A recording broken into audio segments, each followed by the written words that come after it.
You at a football game. There's thousands of people there. All of them white. The American flag is right above your head. They're about to play the national anthem.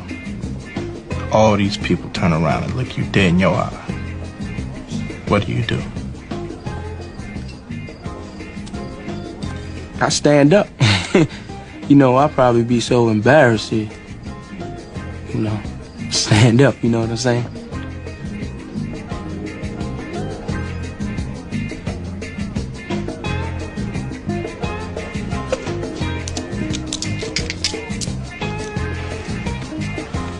So they got you running for the school, huh?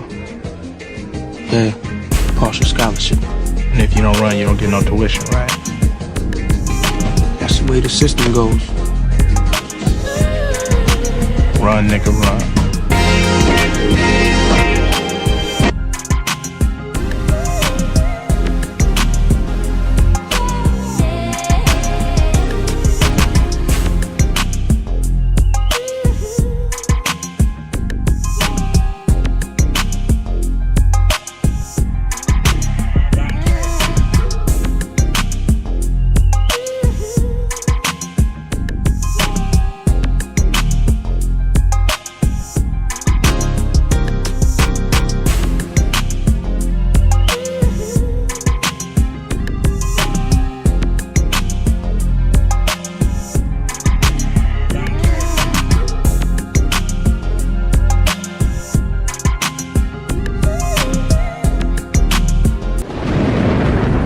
This is the Streetz podcast, and I'm your host, executive producer, Brandon Green. And today we got what's called a special edition for, Black History Month. And we're gonna have an assortment of guys that are still incarcerated that come on and speak. And my partner, Mr. Motley, some of these guys, he'll be, posing questions where they'll answer. But some of them just gonna be talking about the injustices that you face with being incarcerated, with dealing with the parole board, all the way to how they pay you for the jobs. They underpay you for the jobs that you do. Why, the jobs that we have in here. And, that's one of our things with this show. We definitely highlight, the voices of the underworld, which is, some of the guys that's incarcerated that may not have a voice. And that's one of the main things that we use this platform for. So with that said, we hope you enjoy it. And like any questions or concerns, you got the email, and you can get with us on the different social media sites. So here we go. I just want to first introduce myself. My name is Jesse Dyer. I'm currently incarcerated in Level 9 Correction Facility. I've been incarcerated for about 8 years now. First of all, I want to thank the audience for tuning in. I want to thank the host for giving me this opportunity to reach out and give my opinions and my thoughts on the current affairs, and to use this platform in such a manner that's conducive to the growth and the development of Black excellence. I know right now, currently, we living in a modern society with a lot of young Black culture. And my focus in this speech is not necessarily directed towards that Black youth, but anybody that's from the struggle, that understand what we're going through and the direction we're trying to take. And right now, I was proposed with a few questions that these guys wanted me to talk about, but something that's close to my heart that I've been dealing with is the reform, not just with the political system or the judicial system or just with Black culture in general. It's the fact that intelligence connected to the youth is such a gap there that for some reason in this modern day it's became uncool to be intelligent. And then we talk about this, we glorify certain things that I don't necessarily think it should take precedent in a lot of people's life, but they seem to gravitate towards that. and away from certain things that we need to be focused on as a people, just not as black people, but as people in general. And I feel like that George Floyd situation, a lot of people started talking about police reform and things of that nature. And I stopped to ask myself, is that really what we need? Do we need some type of mass reset in these institutions that we hold, that we elect, these people that we elect to office? And then I was like, it's not really necessarily the offices, because the system is designed to work. The people, the powers that be, they've been doing this for 1,000 years. They know what they're doing, and now that they gave us an opportunity, or messed up and gave us the opportunity to partake in a governments and a systems with integration and the likes that came in through the 60s through MLK, Malcolm X, and a few other names. Now we got to start taking advantage of that. And I don't think a lot of the youth or the people that really get a time or the day to really be involved in it don't realize they can go out and run for these offices. They don't realize that it's us, we the people, that elects these members into these offices. And we raise some of our young black men to be biased against police officers, to be biased against prosecutors, to be biased against judges. But that's where, in my opinion, that's where it's all going to start. Making a lifestyle and a conscious decision to start grooming our significant others or people of the community, certain factions that they can prepare themselves to be and to hold office. Because it's not about training. It's not about sensitizing the police. It's not trying to get them to relate to us. We, at this point in age, we need to start putting people that look like us in these positions. And the only way we're going to do that is if we make it okay as an older generation to be like, hey, it's okay to be the police.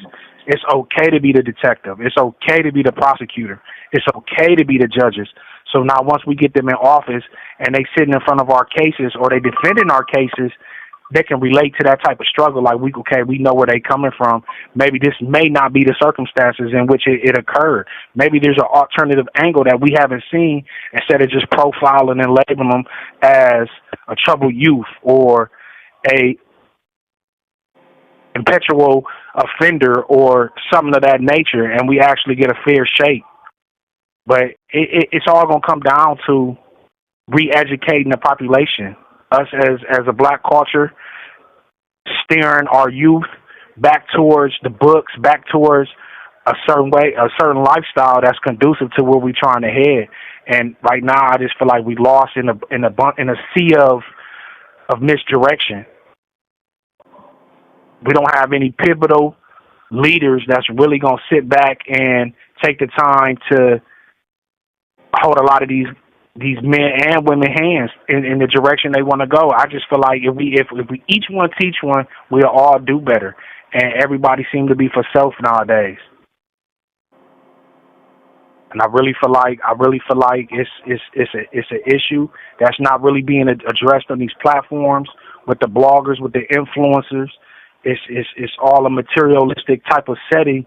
And I feel like that's really a distraction to a lot of the kids or a lot of the teenagers or a lot of the people that really want to have a voice and which way to go. And I know everybody wants views, everybody wants likes, and sometimes the issues that we bring up and the topics that we talk about may be taboo and controversial, but it's something that needs to be laid out on the table, and it's something that people need to hear about so they can start having time to reflect and really have that critical moment in their life and be like, what do I really want to be a part of? Am I trying to be conducive to this type of lifestyle, or am I trying to move forward and build growth with the people around me or the community that I'm within to stand up and really get outside of what they allow us to do?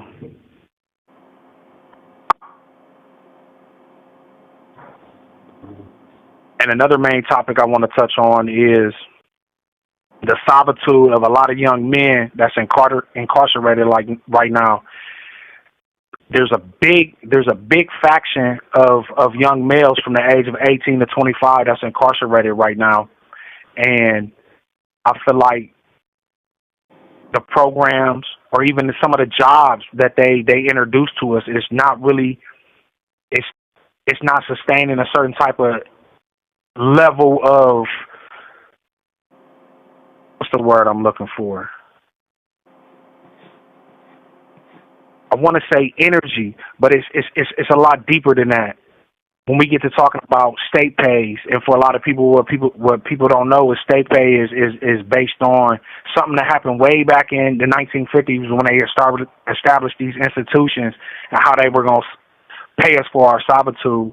And right now, I think they're paying us like 63 cents a day for a lot of the work that we do. And to be honest, the jobs that we do really run the prisons right now. They run the prisons, and if we didn't get into these situations where we was volunteering our time and our energy to do these jobs, the prisons wouldn't run. Quite frankly, they wouldn't run. And I think some of these guys is only getting paid like $9 a month, $17 a month, which is outrageous. It's outrageous to think the time that they got to put in outside of what they doing with their family on the phone to contribute to the well-being of life in on the inside. It's crazy. But I don't know if this touched or if this really resonated with anybody out there, but I just wanted to give my opinion, and I appreciate y'all for listening.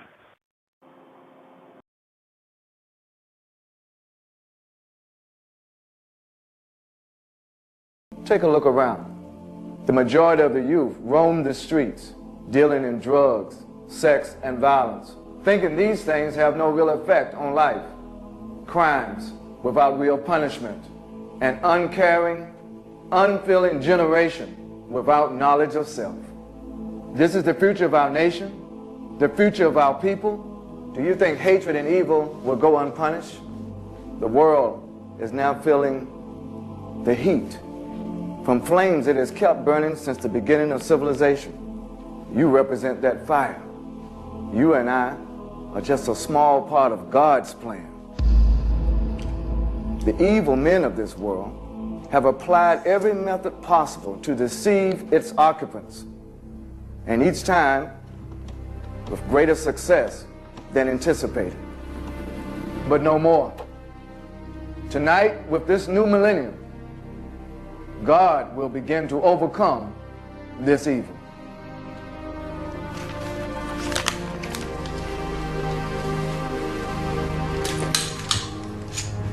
I represent the truth to the people.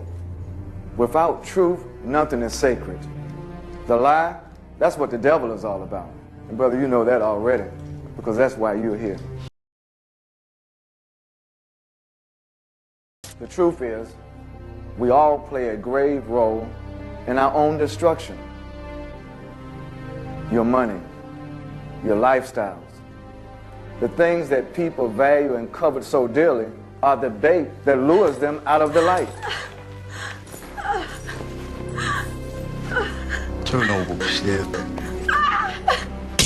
Where the fuck is that bitch guy? Huh? Through the love of others, I have power. The truth gives me this. Those that fear me send you here to murder all that I say. They use what you fear against you. Your fear of death, your fear of imprisonment. Where in this world is anyone safe from death? You see the lies you've been told? The path you take is not your own.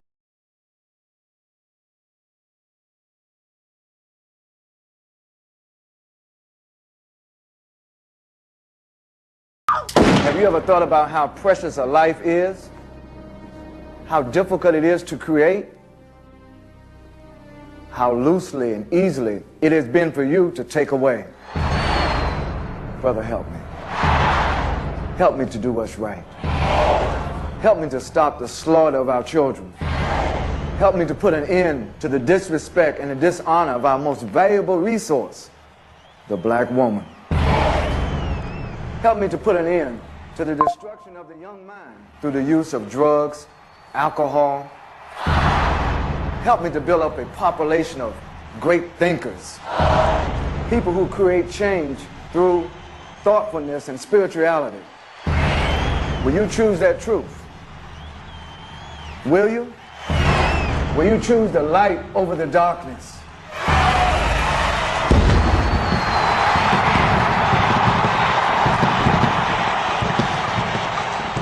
Once I found out the clock was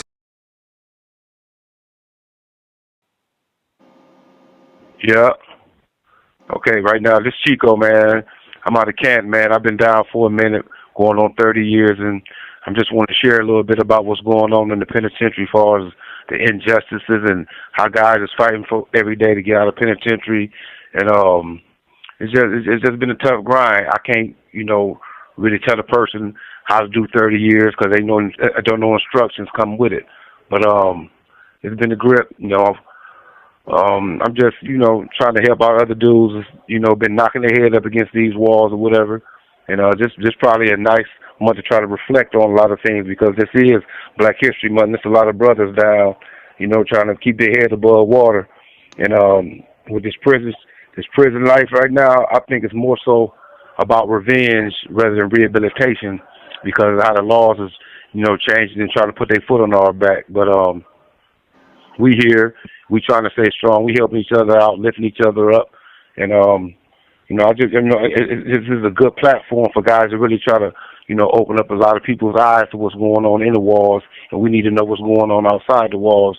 So when we do touch down, we can have the help and support that we need, to further and try to live a productive life. Because right now it's looking kind of bleak for a lot of guys, including myself. I've been going back and forth to the parole board. Trying to see can I get out or whatever. I got another hearing in 2 years, and it ain't no guarantee then. So I really can't tell a person, overall what it do to take to get out. All thing I can do is just keep the hope, keep positive, and try to strive for the best. Get in some programs, try to feed your mind because that's the only way they saying we can get out. But like I said before, it's more so revenge and rehabilitation. So basically, that's what a brother got to do. And anything, you have to say that, input with that, then I'll be more than willingly and more than willing to share with you whatever was going on. Okay, before you go, man, you said you was going back and forth to the parole board. What is that? Yeah. What are they saying that's stopping you from getting out? Well, I took a few infractions up there, but overall they want an exit plan. It ain't so much as about what you did to get in here; it's what you're doing now. Now that you're in here, how's you bettering yourself? And that's the criteria far as being released, suitable for release.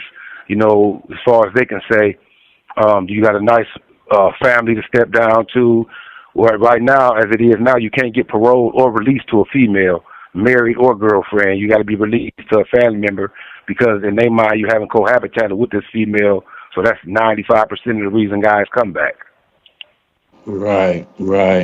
So in saying? your own words and relating to your own situation, what do you think you need far as your exit plan that it may not exist right now, but just hypothetically Right. speaking, what would you need to be able to go to that parole board to be able to be like, okay, this is what I need. Can y'all help me get this so Okay. I can go back I and got be you. right?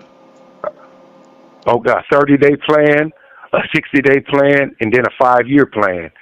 30-day plan meaning getting your birth certificate, license, ID, and things of that nature.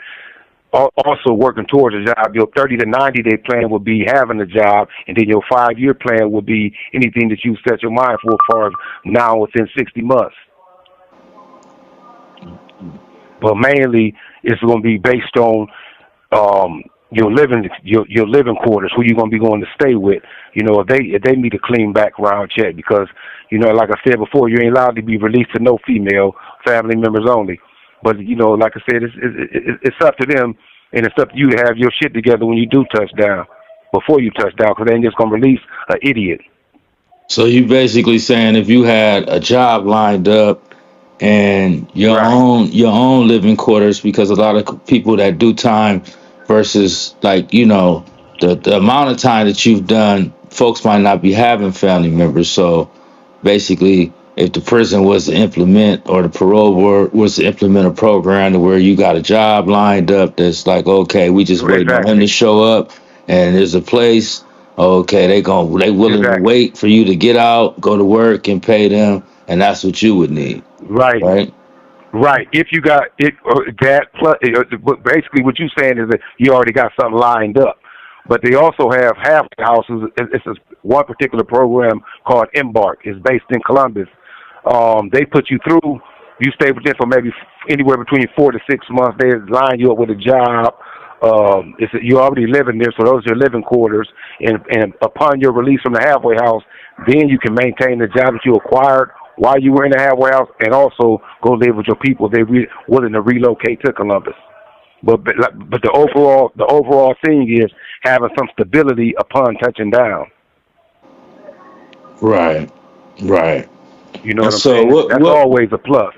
in your opinion, what resources would you need before you go back to the parole board to be able to display that for them? Okay, that would be um, a job that I could say that is waiting on my release. Somebody that could speak and say that they will employ me upon my release.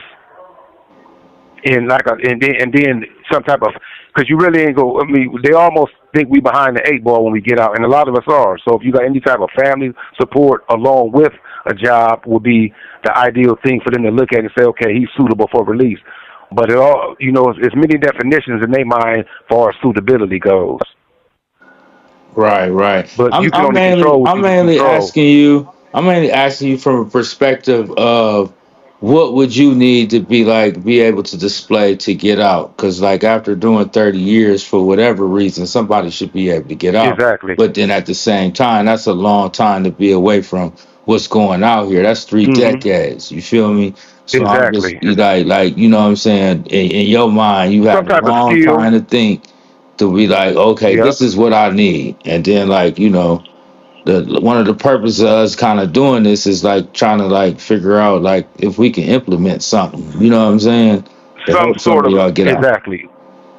You basically some sort of assistance. Right, right, Okay, right.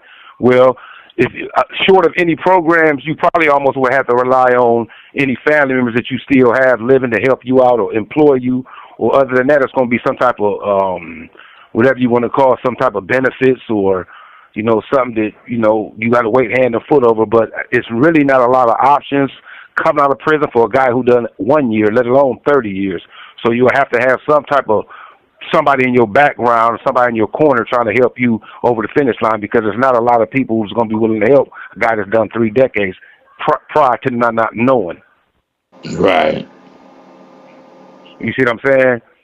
So anything that any positive, and trying to help a person getting out would be like any sort of benefits for them, or I don't know what options they would have, but the only thing you can control is what you can control. So if you got any classes you've taken while in prison, college courses, you can go to some type of community college and finish up on credits that you may have acquired while you've been locked up, or trades such as plumbing or welding or things like that.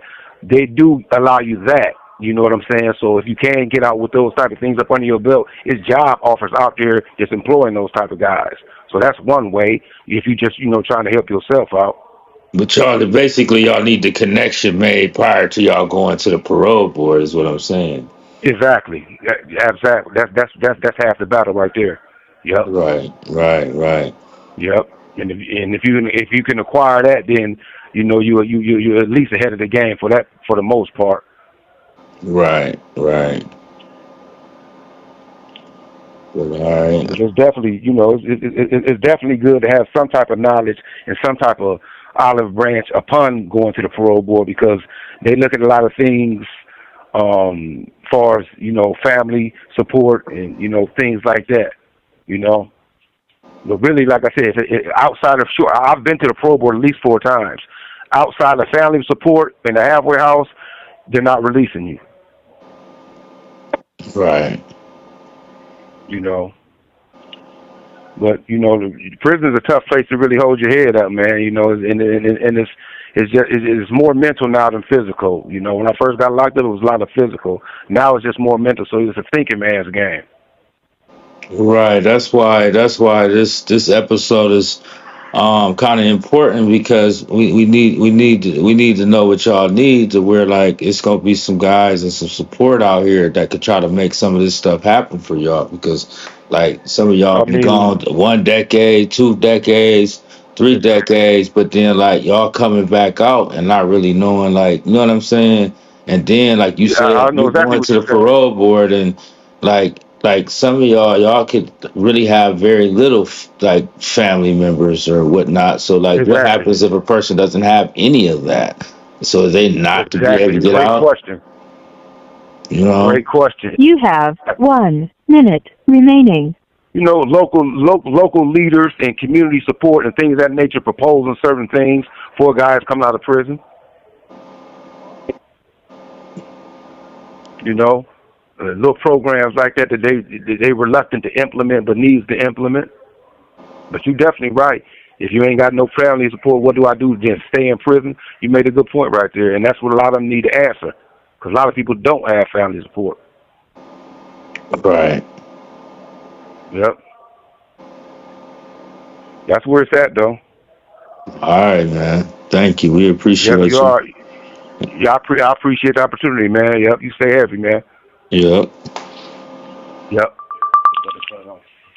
You already know. We're not a racist organization because we understand that racism is an excuse used for capitalism, and we know that racism is a byproduct of capitalism. If we don't hate the motherfucking white people, we hate the oppressor, whether he be white, black, brown, or yellow. We're gonna fight racism, not with racism, but we're gonna fight with solidarity.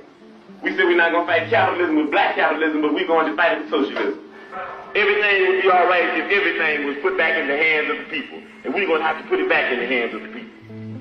And these people in this class have divided themselves. They say, I'm black and I hate white people. I'm white and I hate black people. I'm Latin American and I hate hillbillies. I'm hillbilly and I hate Indians. So we fight amongst each other. Nothing's more important than stopping fascism because fascism will stop us all. That's the people's thing. Socialism is the people. You're afraid of yourself. If you're afraid of socialism, you're afraid of yourself. Oh, yeah. This is T. Rich. You know what I'm saying? I've been locked up since 2008. I'm on my way home now. Blessed to be able to go home after doing almost 18 years.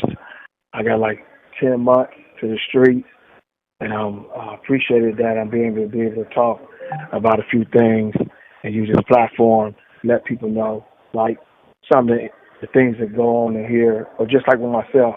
Like I know it's Black History Month.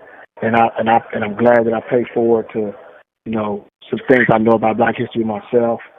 But a lot of stuff too is mainly about like, you know, your family and, you know, us as being black men and locked up in here.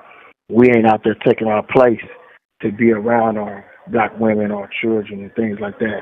So sometimes a lot of injustice come within ourselves because we ain't doing what we're supposed to be doing as black men. And that's me included. You know, I got 3 daughters out there and a son, and I'm not doing what I'm supposed to be doing at that time. And that's why I'm doing the time I'm doing now. And it's just like a lot of people out there don't know, too, when we think we're doing the right things to take care of our families and we say we got to do anything necessary, mostly that's an excuse because it's no problem just really getting a 9 to 5, you know, working a regular job and the quality time of being there with your family so we can teach them the things that we need to teach them is better than just making the quick money. And now look at myself. I've been gone almost 20 years, and people tell me all the time for my kids, my family, they'll trade everything back in just to have me there. So really, that's a nutshell about how I think about a few things and I think about myself. Really, that's about it. Well, let me ask you a few questions before you get up out of here, man. So Yep. you say you on your way out. What are some of the things that you feel like you need upon your release? Upon my release, first of all, I think I need to get my mind right. Like right now, sometimes, I've been to a lot of different prisons, and, you be into a lot of different things. So now, I'm in a little married block, single man cell, so I'm getting my head together, get myself together. Another thing I need is, like, for my family. Like, I hear a lot of things from my family, my children. Like, I got a daughter that's 30, so she's telling me what's going on. And we have to be receptive to that because, I left in '08. It wasn't even social media then. So I'm taking time to learn a lot of things myself. So upon my release, that I'll be able to not say just get out there and know exactly what I'm doing, but I got some type of support with my children that's of age and my parents. I got a cousin that had like 6 numbers. And, his vacation time was when he went home because he came back real quick with a lot of time. And now he's been home 6 years, and he's doing great. So people like that himself, he's also preparing me and telling me to take my time. Don't rush to get into nothing. I'm a barber, so my first steps is to redo my barber license when I get out there. And no matter what I do, no matter how hard it might look or grand it might be for me, I know I just can't go backwards and look backwards and be like, well, this ain't working for me. I just got to keep trying and striving to do what I need to do so I never, turn the clock back around and come back here again. So the best thing I can have, like I say, I need is just for my people and like all people out there, if they got somebody locked up, man, the most time they need you is like really, really right now. So a person's head can be right. Because, when you go out there and some people are not blessed to have no support system out there, and then what? Then they lost. Because the system is set up for us to fail. They put you in certain little spots, these halfway houses right there in the middle of the smack dead middle of the hood. And you say you don't want us to go back to the same things we went back to before, but if you from Columbus, they put you in a spot right down in the middle of the hood where everything jumping down. If you from Cincinnati, they put you in a halfway house right at smack in the middle of the neighborhoods, in downtown in the hoods, Cleveland, Dayton, everywhere, Youngstown. And it's back almost like the same cycle. And then when you see everybody else got things going on and you feeling like you trying to get yourself right and things ain't moving fast enough, then that's where that temptation come in at. And then myself, I just, recently, a couple years back, got focused on, my spirit, so, I'm not saying, I'm a traditional, holy and thou dude, but, I just keep my eyes on God and I ask him to guide my footsteps and my thoughts. And I think that's what's been helping me in the last couple of years to making sure that I get out and, be successful when I get out there. And I ain't talking about like successful with so much money or anything like that, just being successful by being productive. Now I'm not just a father, I'm a grandfather now too. So, Right. One more thing. I want to ask you, during this period of time that you've been incarcerated, what were some of the injustices that you probably came across that made you be like, okay, when I get out of here, this is the last time. I don't care what's going on or what situation I'm in that can that'll keep you a course. What are some of the things that you kind of seen or kind of dealt with while you've been in there? Right. Okay. The biggest thing when we first come here, they're gonna look at you all criminals. They tell every new staff member, everybody's coming there, they manipulators, they liars, they creeps. We do everything wrong. They're gonna try to manipulate you into doing this, and it's the first big thing that's injustice that they never even give us a chance to even say that we can change. Even when you changing, all they're looking at is what we in here for and what we've done. And it seems like whatever your reputation was before you came to prison or the things you might have did, that's what they see. So it's like it almost take a lifetime for a person to even believe that you can change.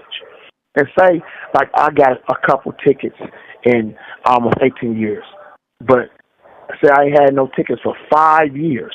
And the first time I make a bad decision or a bad choice, here comes the injustice. I told you that's what he'd do. I knew he couldn't get out of it. He'd been selling drugs. That's what he'd been doing.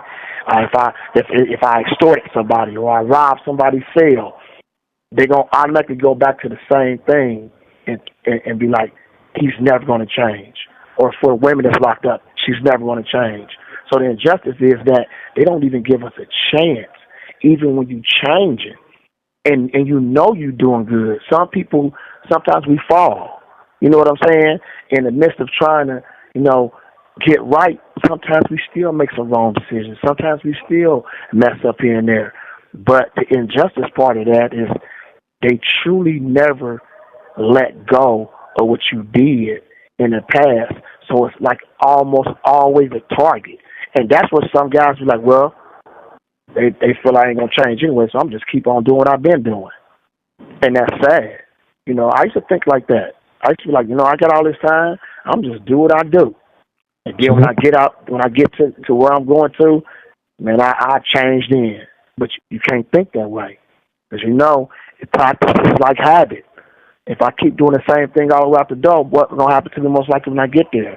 So there are another part I do injustice to myself. If I'm not learning, if I'm not growing, so it's just... Okay, one last thing, though. In your own words, for somebody else that might be close to going home or that might end up in this situation that's not in this situation right now, give us a little game on how you navigated personally through those situations with that knowledge that you're saying that it's already set up for us to fail. How did you navigate through that? With my own personal experience, I think it starts with yourself. When I came in here, I said, I'm going to stay in my lane, do what I need to do, like programming, talk stuff into fruition. Like, before I just came here, I wrote out from a level 2, got myself in trouble. I really don't bother nobody. I caught assault, and then I was messing around, hustling, and I ended up here. But when I came here, I said, you know what, I'm done. I can't keep doing the same thing. So how I navigated through it was, as I said, I started waking up each morning, asking God to guide my footsteps, guide my thoughts. I start removing myself away from certain situations. I wouldn't put myself in certain situations. I started writing things down, speaking stuff into fruition. I said, you know what? If this is my goal to do this, I'm going to stay out of trouble. It might be small to people out there, but it's big to us. Like, we're in a lockdown situation. It's like 23-1, 23-2. So how I started was, I'm going to stay out of trouble for 90 days and get my 10th day room. Just to have extra day room is a big thing. Then I said, I'm going to get me a job. I'm going to work in the barbershop, put my craft, start practicing on my craft a little bit more and better. So when I get out, now I take this to the street, renew my barber's license, and get my shop jumping. You know what I'm saying? Then I said, once I get my job, I'm going to move into the merit block where it's a single man cell without getting myself in trouble. So I start using myself to do the things that I know that's it's a plus for me in here, even though I'm locked up, but it's a plus. Just like I said, extra day room. Being in a single man cell by yourself, you can just go to the store with a little more extra money because you don't get in trouble. So when you get out there on the street, if you can take the stuff in here that's so small, imagine what you can do, and you can accomplish it. Just imagine what you can do when you're free out there and take everything step by step.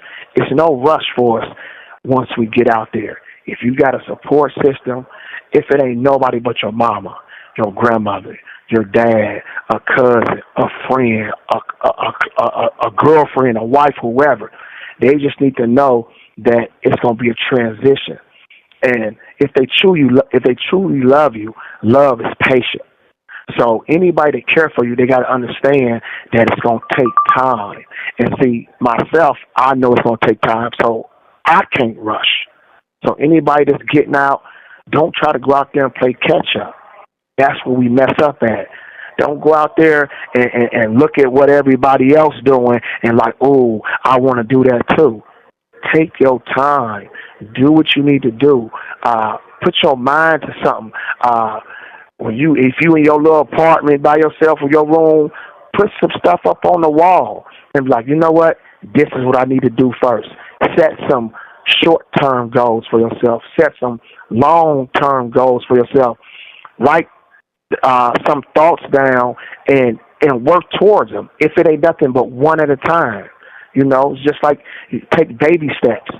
Because when we get out there and we try to rush and get into everything that's going around you, your social media, everybody out here is going wild and bad. You think you got to be a part of that?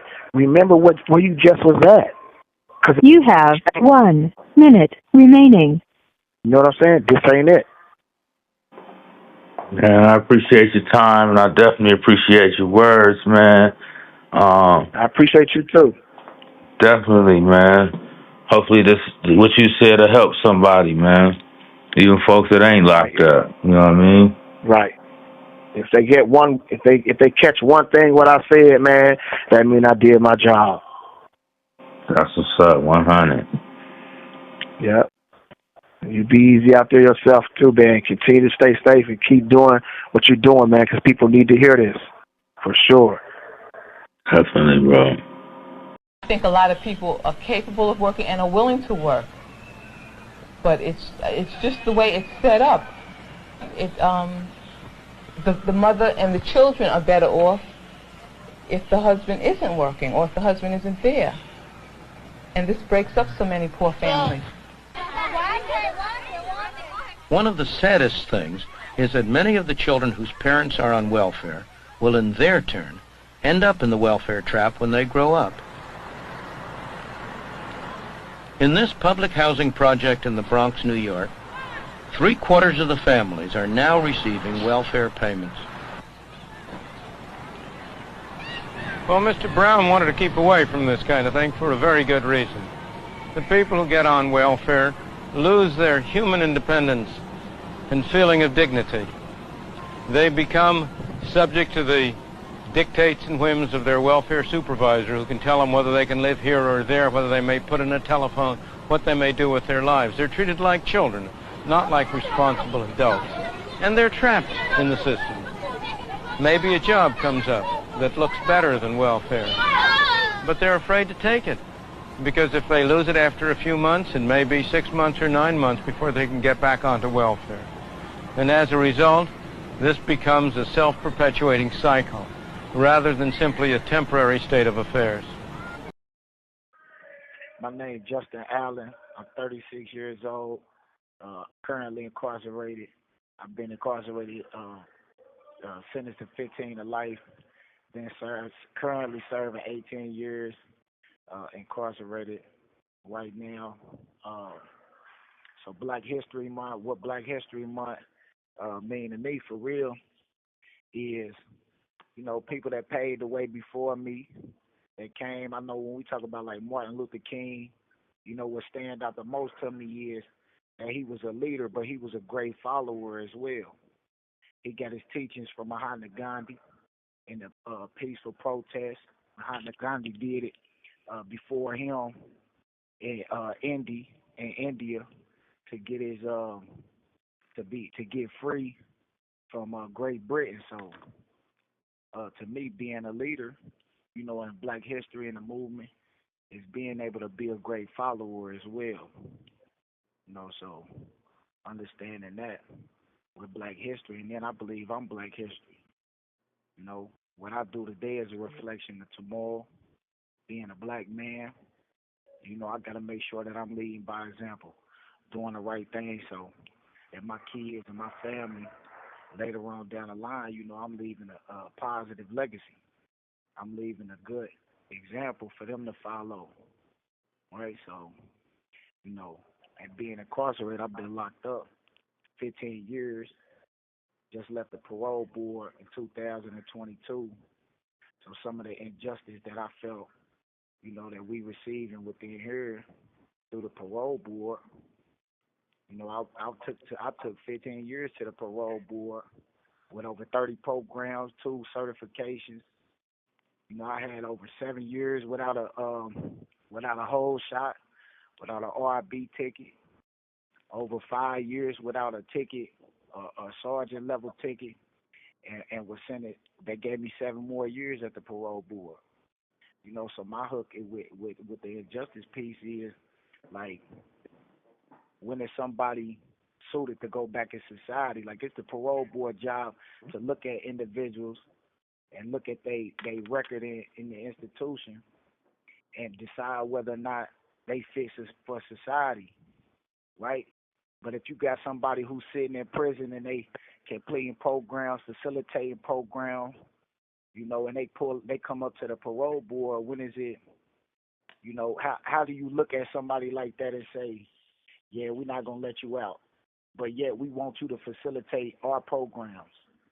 We want you to teach our programs, to the other incarcerated individuals before they go home, get them ready to go home, but we don't want to let you out, right, into society where your value out there is more valuable than it is in here, right? Because if I can reach the youth that's out there and stop them from coming in here, right, that's the overall goal.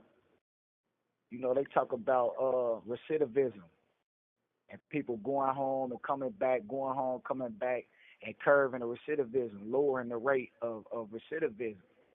And they say the best way to do that is through education, right? But if I limit the education that you're allowed to get in prison, right, or I stop you from getting the education in prison because you're doing too much time or you too old, and I only offer it to the youngest individuals coming through, then I'm actually limited to your opportunity for growth. By limiting your opportunity for growth, I send you back out into society without the education, you're more likely to come back. You know what I mean? So when we talking about injustice and black history, that's what we talking about. We talking about the history of black folk being suppressed, being limited to access of resources and stuff like that, just to send them to prison and limit their resources in here as well. So, for me, right now, it's just about continuing to lead in the right direction and educate the young kids in here and the older guys in here as well, on the history of prison, on the history of where we come from, neighborhoods we growing up in, how the government pressing us in the neighborhoods we growing up in and telling us we ain't nothing, and, limiting the resources out there as well. It's the same thing out there as in here. They limiting the resources on us. They not allowing us an opportunity to grow. And when they do, it's last minute. So. All right. I definitely want to ask. So we're going to the parole board with those credentials, as far as the 7 years, no trouble, basically, and doing all the programs. Seemed like you did every program that was moving. How do you handle that, like, amongst your mental health? Well, I mean, for me, it's I'm grounded in my spirituality, right? So I got a connection with my higher power.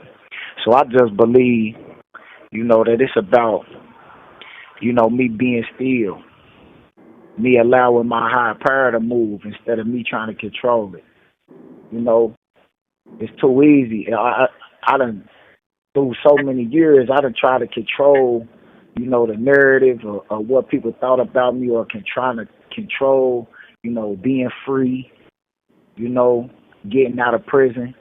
And that's the ultimate goal, is to be released from prison. But before I can be free out there, I got to be free in here. Right. So I just believe deep down inside that it's a bigger picture though. That my higher power he got more planned for me. You know, me and my mama always say we gonna get it on the back end. You know what I mean? We might not get it right now, but we gonna get it on the back end. Plus, I know God ain't never late. You know, He gonna be right on time for me. You know, so being able to deal with that at the time, then I took classes for mental health, like peer support. I'm a certified peer support. I took the 40-hour training and all that. So, you know, I got mentors and people that I was able to talk to at that time. But I also knew that I had to be strong for the people around me, though. Like, it's guys looking up to that. It's guys that's waiting to see, like, how he going to react after getting 7 years. Is he going to retaliate? Is he going to come back? Is he going to go into the old ways of thinking and stuff like that? So I got to be strong in that sense because it's people who paying attention. You know what I mean? Definitely. You know, I got to be the hope at the same time. And then going through it, I'm able to talk to some guys about what it's like to go through that. You know, being able to sit in that room and hold yourself accountable for the poor choices you made. You know what I mean? How to make a direct amends, you know, for the poor choices you made versus, you know, blaming other people for it or, you know, and not understanding what you was going through, the emotional standpoint as a kid, growing up with anger and frustration, fear and stuff like that, you know, which led to the crime in itself. And then continuing that same pattern throughout my incarceration, you know, I was able to go to the parole board and talk about that, you know, and give them some clarity of what happened, you know, and even though getting that 7 years, I was able to get that off my chest. It wasn't no more lying. You know what I mean? I spent a long time lying to myself about who I was, about what type of, you know, criminal or street dude I was and all that, when in reality, that ain't who I was. I was putting on that mask, putting on that image of being just this hard, tough dude in the streets, you know, willing to do whatever, you know, just to fit in, when in reality, that wasn't never me. You know what I mean? And that was a relief in itself, and just being able to own up to all of that, you know, and talk to somebody about that. You know what I mean? So that gave me strength. Right. It led me to be able to overcome a lot of those insecurities and stuff. You know, leaving up out the parole board. It gave me something else to talk about with them guys. Right. I got one other question. This is in your honest opinion. Like when you go to the parole board, and are they sitting behind a desk like 3 deep or something like that? No, well now they got it on the computer screen because of COVID and all that. So now they put you on a big screen, and then they, you know, it's like you know, they share the screen with everybody. So they got about 4, 5 people, whatever, on the screen. Well, they had 5 when I went. So they on the screen, and they just ask you questions about, you know, how you grew up. You know, pretty much they know everything that happened on your case. They know everything, like how you was raised, what environment, all that. They pretty much know all that. So it's just about you just being honest with them. Right. You know what I mean? What I really want to ask you is, like, how do you think they received what you were saying the different times that you went up there? Well, I went up one time. That was my first time going up, right? But honestly, I believe they already had time for me. Like they sit back, they got some paper that talk about who you is incarcerated and then the crime you committed, right? And they already in their mind, I believe they already got time for you. So I tell dudes, it's your opportunity to talk them off the ledge, right? It's your opportunity to talk them back from that time that they got. See, the max your first time is 10 years. That's the most they can give your first time going up. So now you got to talk them down off the 10. Right. You know what I mean? And like for me, when I went in there, you know, they was just telling me, like, we appreciate your transparency. We can see your growth, you know, through your institutional record. We hear the growth in the way you talking. articulating your words. You know, you being honest with us, you being transparent. You know, they didn't have a whole lot of questions. You know, they was really just, I felt good for real. I didn't expect to get 7 years, to be honest with you.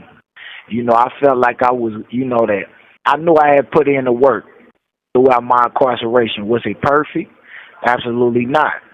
You know, had I made poor choices? Yes, I did. Did I catch tickets? Yes, I did. But I had done so much time without catching tickets, and I had done so much time without going to the hole, and I completed so many programs and became a pillar within the community, a leader within the community of incarceration, right?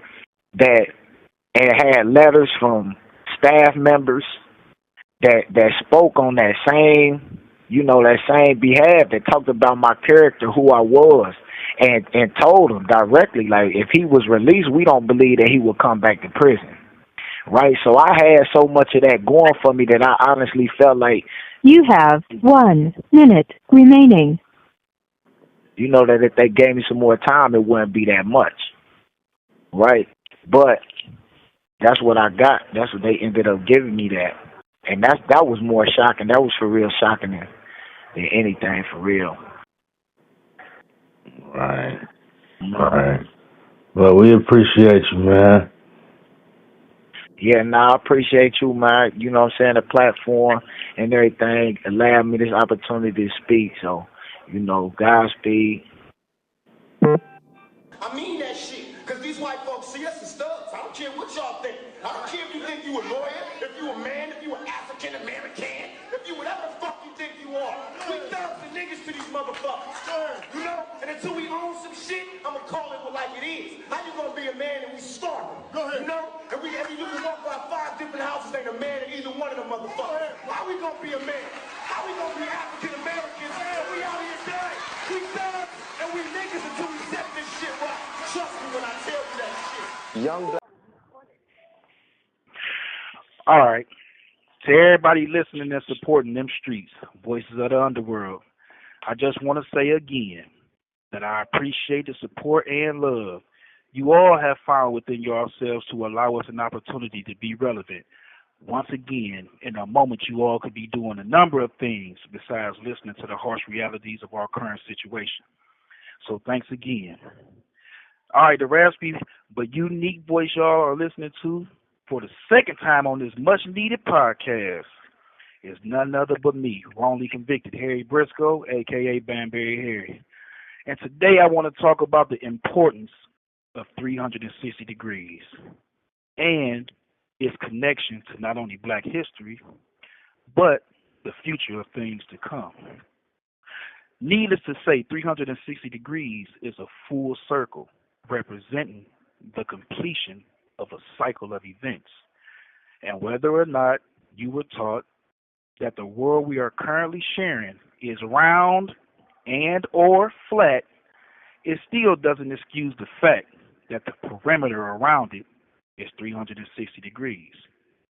The hair that grows out the back of your head spirals out in a 360 degree angle, confirming the natural course of things taken to solidify the full completion of an event.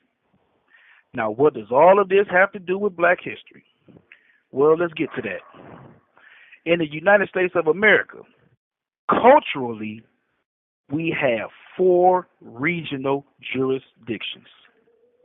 We have an East Coast, we have a West Coast, we have a Southern Coast, and we have a Midwest bank, which isn't really a coast, but my people have adopted the subdivision of a currently established coast in exchange for not having the willpower nor the unified brotherly love to take full ownership of the visions that Harriet Tubman initially saw as the New North. Yeah, I said the New North because after her ambitious journey, it seems as though the culture of what she envisioned vanished in exchange for a subtitle we as Northerners never gave to ourselves. and all the way from the bottom of Hamilton County, where she initially took slaves to a place she prepared for the spiritual comforts of those involved, all the way to the top of this country where 5 Great Lakes mechanically service fresh water. We were first. We were the first stepping stones of a future known only to the creator of all creations, that one day, after the compass has turned its full 360 degrees, aimed once again in the starry skies of the north, that we would unify in the name of what was envisioned as a cultural march on the biased steps of unlawful servitude, congressional racism, and legislative bigotry. As Northerners, you have something inside of you no other cultural movement can claim the fame of inventing. And even though they've all eaten off the personalities and character traits who we have failed to represent, I assure you all that now is the time that our seat at the table of life has come a full 360-degree circle in representation of the New North. That's it, bro. And you're saying, I'm assuming, that history is being manipulated for an end. In itself. In itself. History, the Europeans began to manipulate history when they rose and began to expand into the broader world in the 15th and the 16th century, because they had to justify the slave trade and they had to justify the colonial system that followed. And modern racism has its incubation in that period. You cannot enslave a man and say he's a human being, that he has humanity, he has and that he was one of the forerunners of the world's religion. You cannot enslave an African and say this about him, because if you say he's a human being, then you're saying he's an extension of you. Then you cannot sell an African Christianity and call him a heathen and acknowledge the African contribution toward the creation. Yes, we hate laziness. We hate drunkenness. You are more dangerous sober than you are drunk. He's not worrying about no dancing, singing, clowning Negro. He's worried about you when you stop dancing, when you stop singing, when you stop clowning and start thinking. Then he gets worried. And you should keep him worried.